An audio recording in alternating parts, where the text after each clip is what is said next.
ফরিদপুরের সদরপুরে মিথ্যা ও ষড়যন্ত্রমূলক মামলার প্রতিবাদে বিক্ষোভ মিছিল ও মানববন্ধন করেছেন স্থানীয় গ্রামবাসী।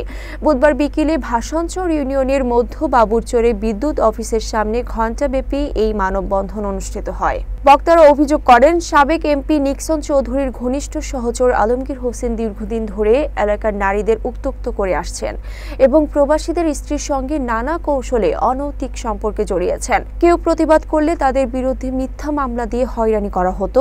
মানববন্ধনে বক্তারা আলমগীর হোসেনের দৃষ্টান্তমূলক শাস্তির দাবি জানান। অনুষ্ঠানে ভাসানচর ইউনিয়ন পরিষদের চেয়ারম্যান শেখ গোলাম কাউসার, ইউপি সদস্য ও স্থানীয় গণ্যমান্য ব্যক্তিবর্গ উপস্থিত ছিলেন। আসলে আমি শেখ গোলাম কাউসার, চেয়ারম্যান ৫ নং ভাসানচর ইউনিয়ন, সদরপুর, ফরিদপুর।